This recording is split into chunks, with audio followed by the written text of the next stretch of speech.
Om Namo Bhagavate Vasudevaya.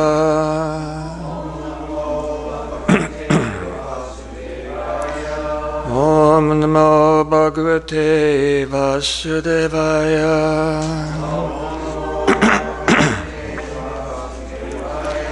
Om Namo Bhagavate Vasudevaya.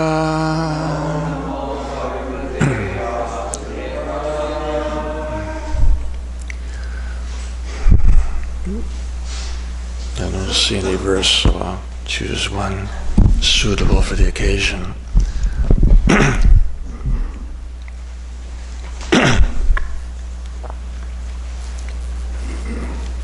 When Lord Gauranga arrived in Vrindaban on the last day of Kartik, he soon after began parikrama, which is padasevanam, serving the lotus feet of Govardhana. And at the foot of Govardhana, he embraced the Shila and sang, echoing the words of Srimati Radharani 4,500 years earlier, which glorifies Govardhana very properly as a form of Sri Krishna who gives us shelter, as does the Lord, and yet he's in the mood of his own devotee, and therefore we pray to him as a devotee and worship him as Krishna. So those who are observant of the different phases of the moon, as is our dear friend and moon-like God brother Somadas does, it's evident that Amavasya, the dark moon night, is most favorable for letting go, which is an important component of letting in. Offering lamps during Kartik is an invitation for the Lord to enter into our hearts, as it was an invitation of the residents of Ayodhya to welcome Lord Ram back from his 14 years exile, welcoming him back to his holy dham, his home, his associates, and we're participating in that act of gratitude every day in Kartik, offering lamps, which is our invitation to the Lord to enter our hearts, our welcome for him to come home and take up residence within us.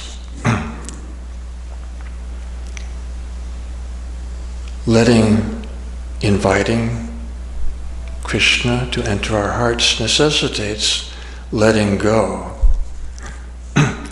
of the unessentials and undesirables,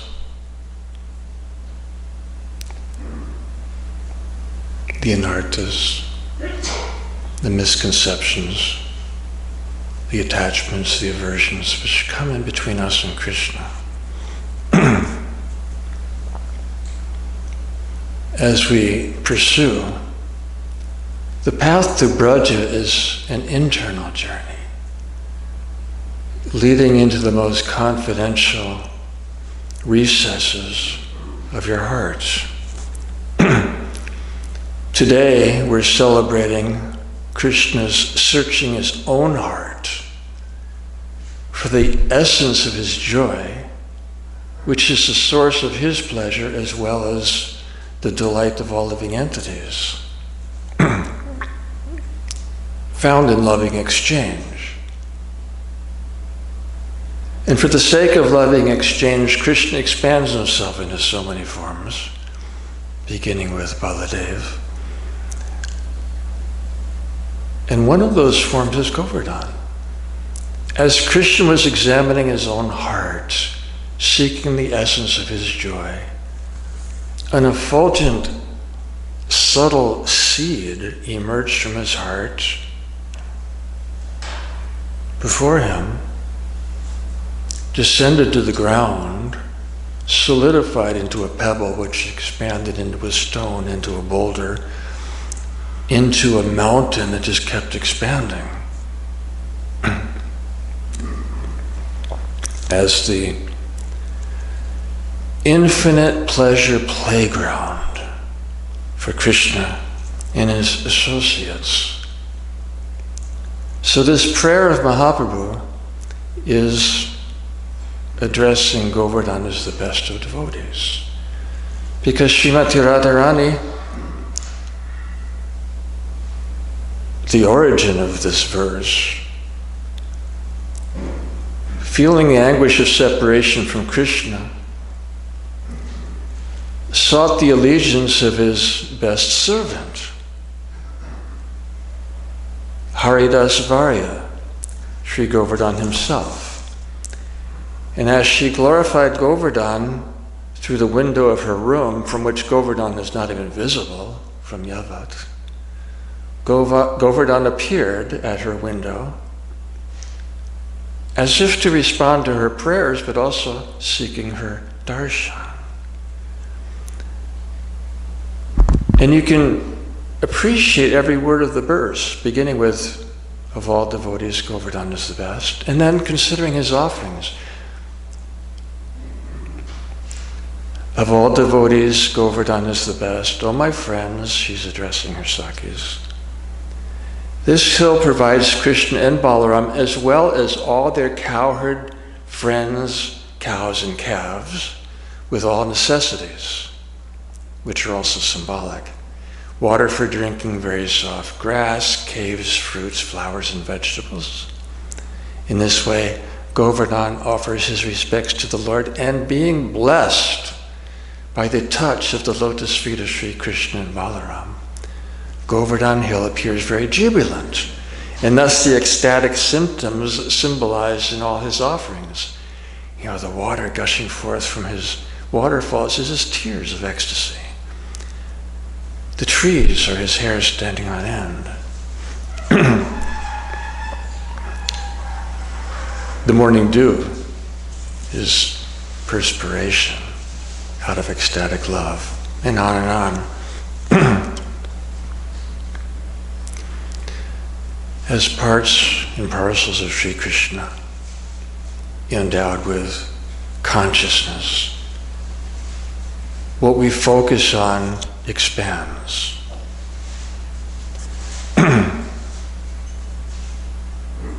And if we focus on matters of the heart will expand as a lotus. And our consciousness is uplifted as we water the flowers instead of the weeds, letting in Krishna's grace and blessings, letting go our anartas, attachments, aversions, and most appropriate to the occasion is selfish pride. The real festival is not in honor of the wonderful way Krishna protected the inhabitants of Vrindaban. The protection was mainly offered to his dear servant, Lord Indra. And we should never become critical of such a servant, even though he makes mistakes, which are precious lessons to all of us, beginning with today's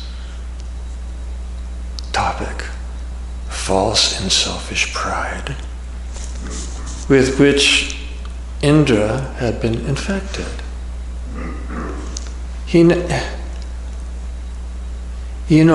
For generations, the Brajavasis were worshipping Indra.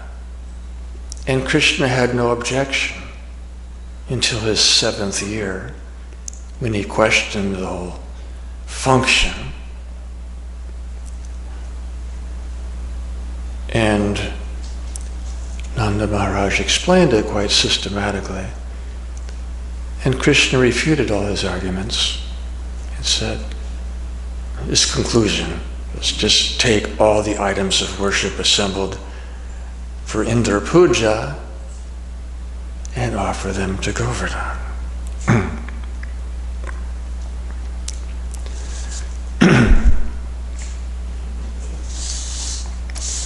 So,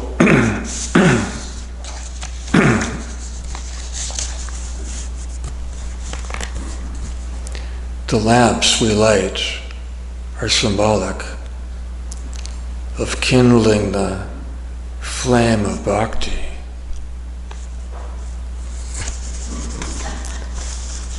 Which reveals Krishna within our heart as well as all the anarthas lurking within.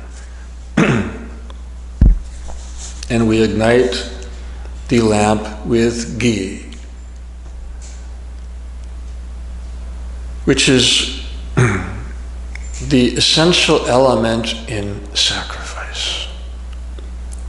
It's the essence of milk, emblematic of affection.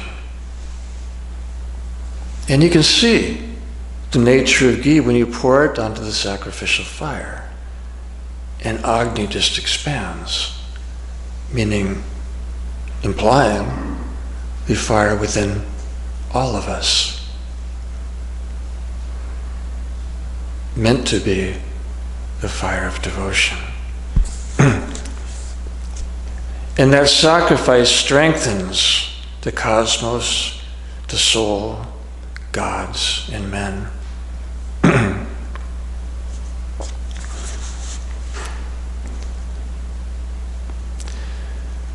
The obstacle represented by Indra Puja is one of the counterintentions that could compromise our sankalpa. And that is the utilitarian principle. And I'm not saying this is wrong. It's a wonderful thing if it's aligned with the highest principle. The utilitarian principle on the basis of mutual cooperation for the safety and well-being of all society and culture. It's a worthy consideration until Krishna has something higher in mind, which was worshipping Govardhana Hill, which meant the inhabitants of Vrindaban, a small cowherd village, had to face the wrath of Indra, who was in such a bad mood that he invoked prematurely. Samvartika clouds are not like the storms of this world. They are the elements of universal destruction reserved for the apocalypse. And they were perplexed. They asked Indra, why'd you wake us? Why'd you bring us early? He said, very small task. It involves only one small Gopa village. And then, you know from Krishna book, how Krishna saved the Brajavasis, and in unfolding chapters, how he saved Indra, in which he assures us that no harm can befall the servants of Krishna if for his sake, not prematurely, not irresponsibly, but ultimately are willing to abandon even our ordinary social and domestic duties, even if the consequence is the destruction of the whole world. No harm can befall the servants of Krishna. But bear in mind that just as when Krishna called the gopis from their homes, which meant they would be forsaken by family, village, society, and culture, when they came back, everybody forgot that anything had even happened. It means Krishna compensates for any deficiencies in our duties if we simply put him first and foremost. So while the violent storm of universal dissolution darkened the whole universe, in the shelter of Govardhana there was another ecstatic storm of loving emotions, which expanded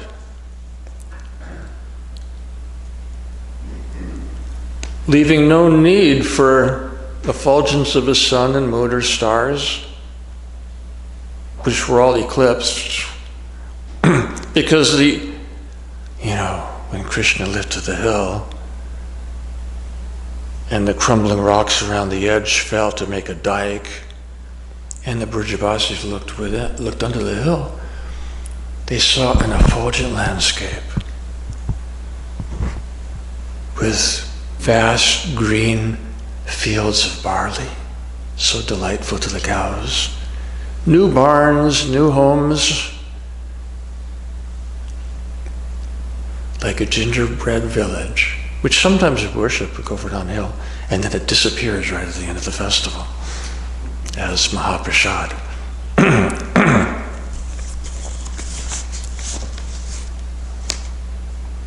So this is, we're just transitioning from the dark moon night,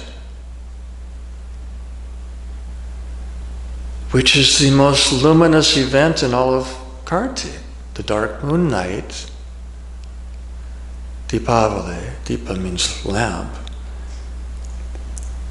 when celebrating Rama's return from Lanka.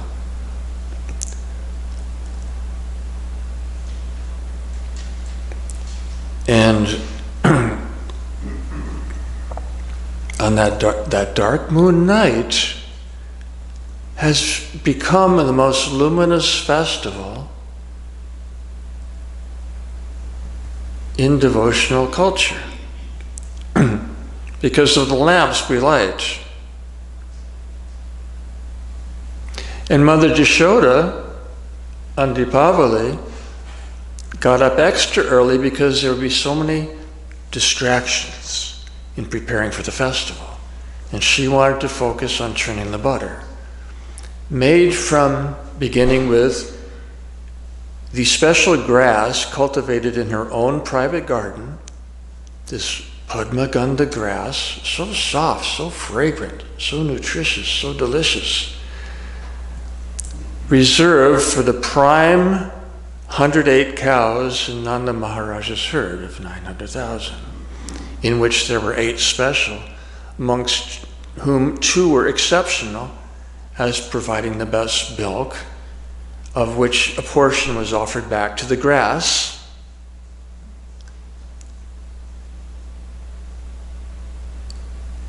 So the cows could make the best milk for Krishna. And Braj Lila churns the milk into its essence, which is free of Aishwarya, which distances our love from its source and object, Sri Krishna. And in the darkness of the morning, Krishna would get hungry.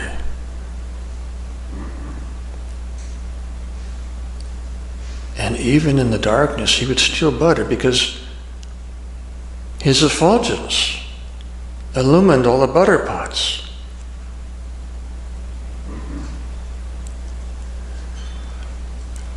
And one day he saw, Kavi Karnapur tells how he saw his own reflection in a bejeweled pillar. And then he stopped because he thought he was going to get caught. But the other boy stopped.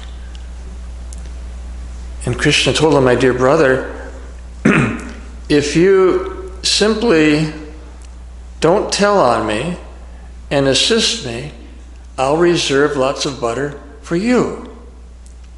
And then Mother Yashoda is watching this exchange. And then when Krishna saw that he was caught by Mother Yashoda, he pointed to his own reflection and said, look, this greedy child was stealing butter even though I forbid him to do so. He didn't listen to me. And now I'm angry with him, and you can see that he's angry with me. But I'm not greedy.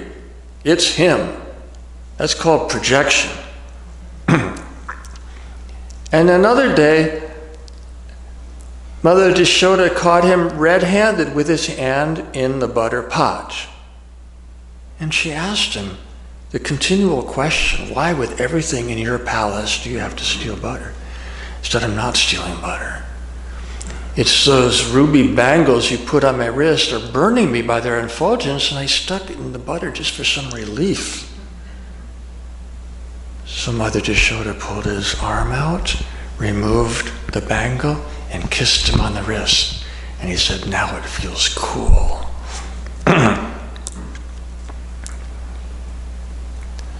And then, when Krishna saw the full moon, he could be very demanding, and you see this reflected in Nimai of Nadia, who would demand the moon or the stars or a bird that flew across the heavens. And if he didn't get what he wanted, he would just get more and more stubborn and angry, and until everyone learned he could only be pacified by one means, the chanting congregationally of Hare Krishna, Krishna Krishna, Hare Hare, Hare Rama, Rama Rama, Hare Hare. So he demanded the moon because he thought it was a big butterball.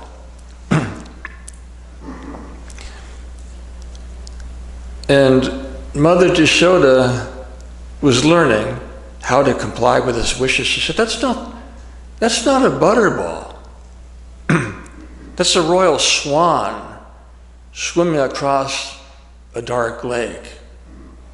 It didn't work. Krishna said, well, I want that swan. He said, well, no, it's not really a swan, it's really Chandra. He said, well, I want Chandra. And finally she admitted, well, actually you're right. It is a butterball, but you don't want to eat it because you see those dark spots. Krishna looked closely, yes. And she said, that's poison. And Krishna said, well, I thought only snakes had poison. She said, but they got it from those spots. So Krishna said, but where did that butterball come from? And she said, from the ocean of milk. And then Krishna asked, how many cows does it take to make an ocean of milk? And she said, none. And he said, you're lying. I said, no, really. Because the same great personality who creates cows and endows them with the ability to make milk is independent and self-sufficient. He can produce an ocean of milk even without cows. And when the Devas churned it, they extracted its essence. And Krishna asked, did the Devas churn the ocean of milk the same way you churn this pot? And then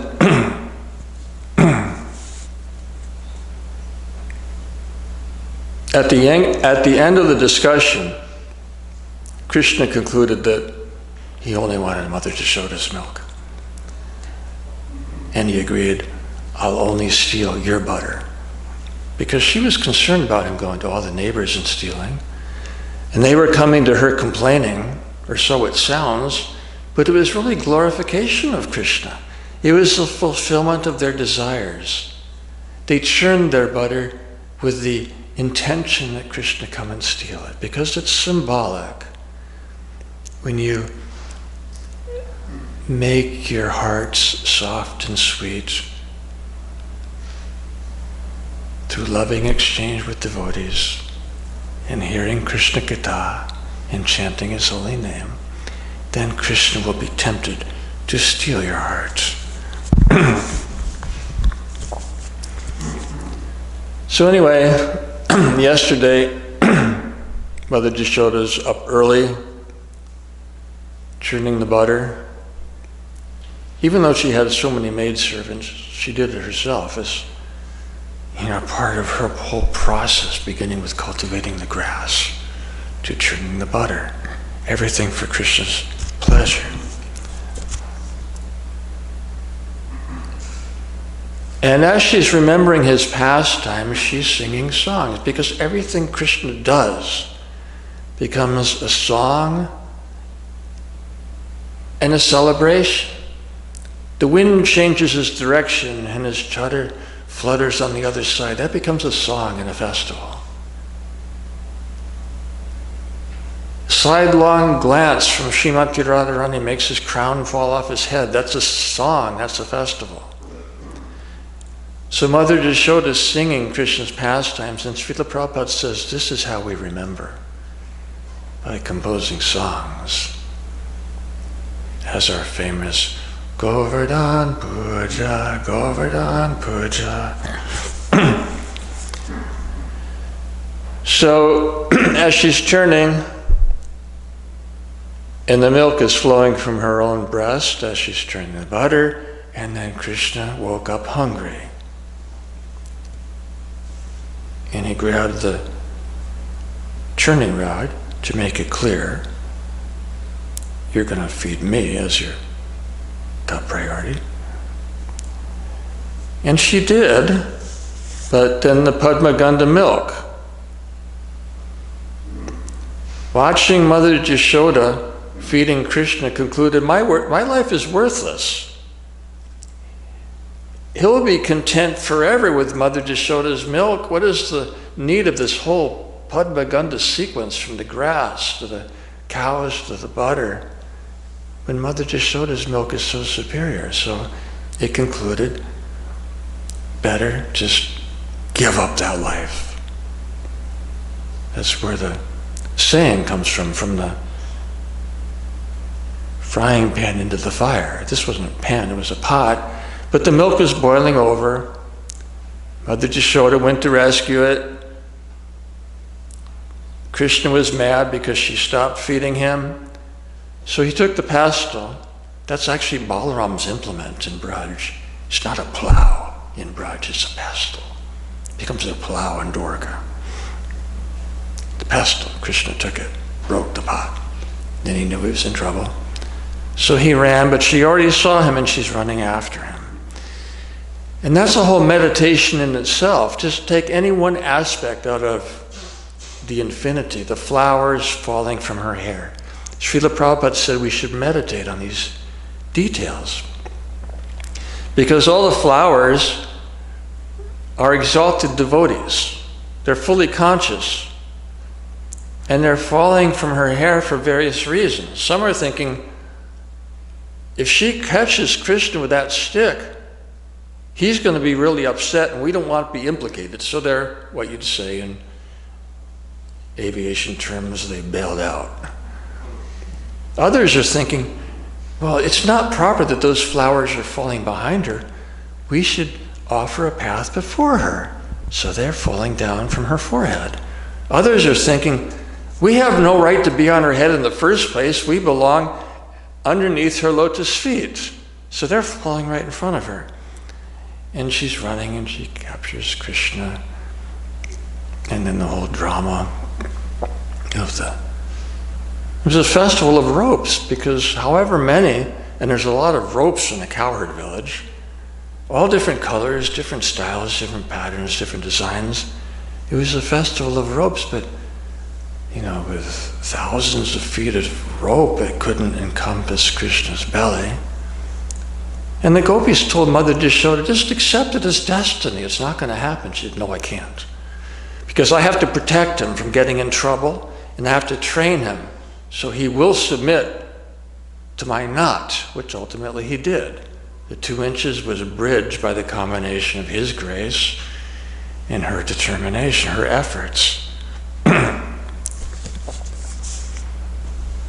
So then we tie it up. He's crying. And Satyavrata Muni is marveling at this.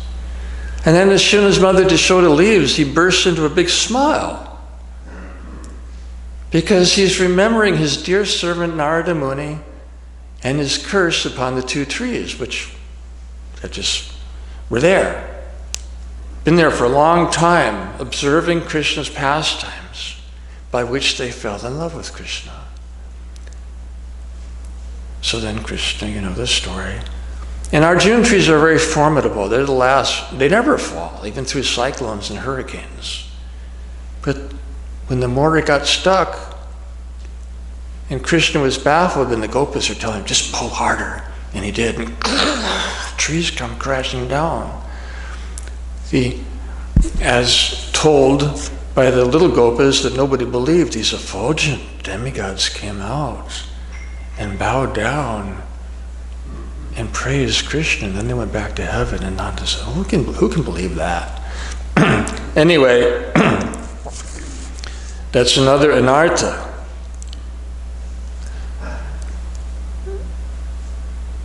Testifying that even the gods can fall to the position of trees by the effects of offending a devotee, whereas even trees can be exalted beyond the gods by the influence of the kind-hearted servants of Krishna, in this case Narada Muni, who blessed Nalakuber in Manigreva to become those trees in the courtyard of Nanda Maharaj, to be delivered yesterday as preparing our hearts for Govardhana Puja today. So then after the whole drama, Mother Yashoda was feeling guilty. This is not like the kind of toxic guilt that causes shame in this world.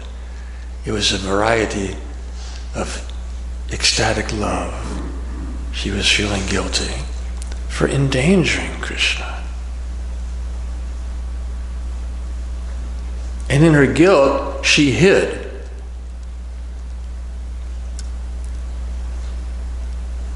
And then without Mother Yashoda's presence, Krishna ran straight to Nanda and jumped in his lap. And Nanda Maharaj is asking, what's wrong? And he's pointing towards his mother. And she caused you this grief? I'll call for her. And Krishna said, no. I don't want to sit on her lap. I want to sit on your lap, Nanda. So Krishna's sitting on Nanda's lap until he goes to Mother Yashoda and asks her, why did you tie him up like that? Look, he's so upset, he won't even look at you. And Krishna confirmed, yes, I don't even want her. Can you imagine the grief of Mother Yashoda is actually a variety of ecstasy. And you have to judge a cause by seeing the results, the effect. So at that point, who intervenes? Another mother figure, Krishna's other mother, Rohini. She tells Gopal that Mother Yashoda is heartbroken. And he can't handle that. So he runs with his arms open, crying, Mata, Mata. Mother Yashoda hears and she runs, Gopal. She embraces him. He jumps in her lap and resumes feeding him as she had done in the beginning of the Lila. And her milk was richer and sweeter due to the flood of love which surged in this Lila.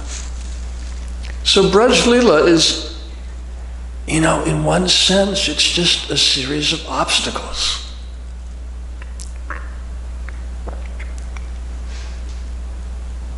Especially for the unmarried gopis,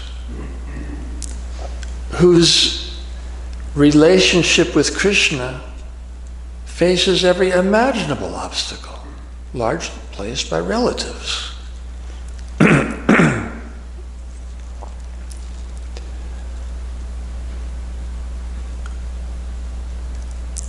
those obstacles are all opportunities to overcome by simply expanding our love. So, Govardhana Puja is so special in so many ways. One manner in which you can very practically realize how it brings everyone together. Because, Krishna spends dusk and dawn with his parents, nighttime with the gopis, daytime with the gopas. So whoever he's with means that somebody else is going to be crying in separation.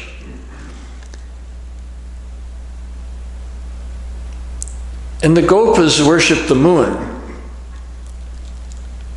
Superficially or deceptively to please their parents by their desire for a better mind, which is why people worship the moon. But their actual intention was that the moon not come up so early, so they would have an extended day with Gopal. Simultaneously, the gopis are worshiping the sun, ostensibly for good husbands, which pleased their parents. But their intention was that the sun come up later and go down earlier, so the night would be extended, so they'd have more time with Krishna, but that means that the gopas have less time with Krishna. So how do you resolve? By everyone having full time with Krishna for a whole week. Nobody had to go home. Nobody was creating conflict with anybody else by their having association with Krishna, because it was shared by all continuously, day and night, for a whole week. So while the universe, which is being destroyed, is immersed in joy from this occasion, there's only one person who is suffering an unbearable headache: Indra. And that was very beneficial, because he kept sending his spies, go look and see if there's any survivors in Braj. And they all came back, no survivors. But something was nagging him inside his heart. He was feeling fearful, doubtful. Go look again. They looked again. It's a complete annihilation. There's nobody. And he was still doubtful and fearful. Just look one more time, real close, see if there's any survivors. So the spies went deeper, and they saw, and they reported back to Indra, actually there's no casualties. They're not only surviving, they're having a festival. And then Indra knew that he was in trouble. So he went to his Guru Maharaj, Brihaspati, and confessed, I've done this, and how can I atone? And Brihaspati basically said, I don't know if there is atonement for what you did. Just consider. He used all his resources to destroy everything and everyone near and dear to Krishna, including Krishna. So he said, I don't know what to tell you. Can you imagine your guru telling you something like that? How devastated he was. But he was also wise, so he went to Brahma. And Brahma advised him, the only shelter for you is a cow. A Kamadhenu who fulfills all desires. So Indra descended from his mountain of pride, following literally in the footsteps of a cow. And Surabhi came before Krishna and said, this person hiding behind me in guilt and shame is very remorseful. And I beg on his behalf, you forgive him. very important principle. To be forgiven by a worthy person, who in this case was, for Indra, a cow. And he prayed to Krishna that I'm like an owl. Indra, with his thousands of eyes, he's saying, I'm like an owl who can't even see the luster of the sun. And for a blind man, a stick is the best remedy, and therefore you have shown me such grace. And therefore my offering to you is that though you were previously known as Abhiram, which means pleasing and beautiful, today I want to coronate you with the new name, Govinda, which means the Indra of the cows, which was Surabhi's prayer. It came later. She told Gopal after Indra left, this Indra, this has caused so much trouble. Will you be my Indra? Will you be my Govinda? So for the Abhishek and coronation, Govardhana himself became the throne. Vayu personified, fanning Krishna. Varuna became expanded as the umbrella, which had a border of pearls, which was reminiscent of the waterfalls descending from Govardhana during the 1 week period. Sudarshan expanded as so many lamps. The mantras revealed their personal forms. Bhumi brought forth fragrances. The Vandevis brought forest gifts.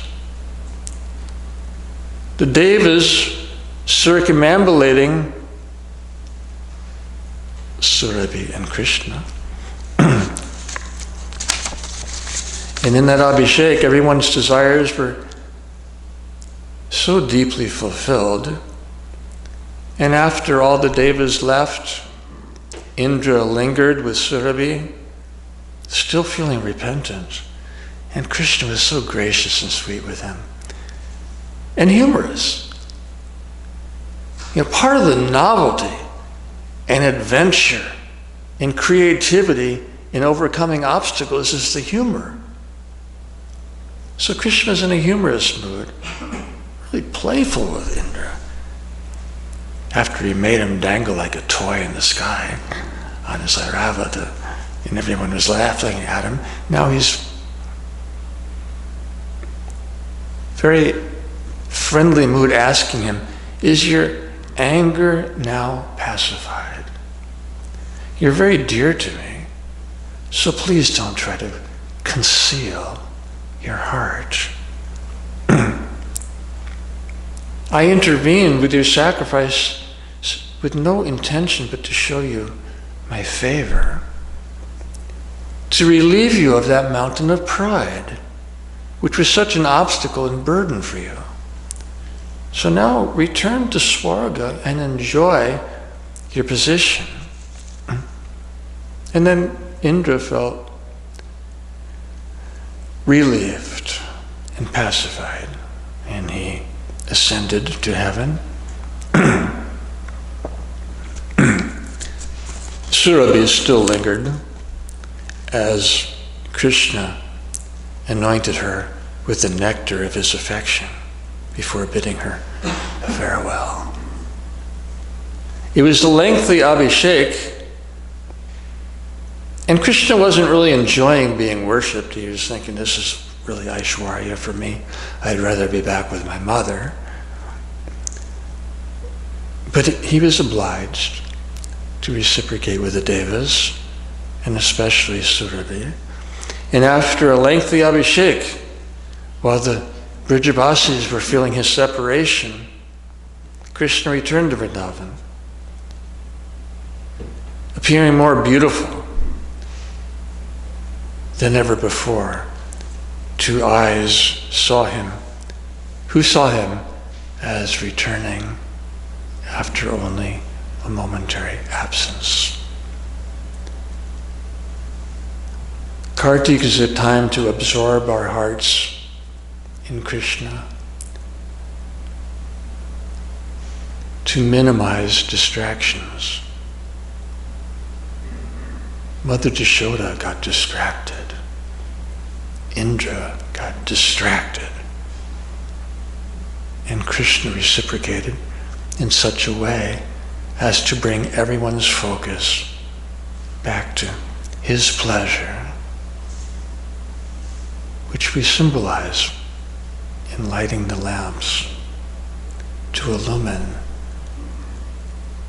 the nature of his holy name, which contains within it, like a seed, all his pastimes, precepts, servants, and wonders.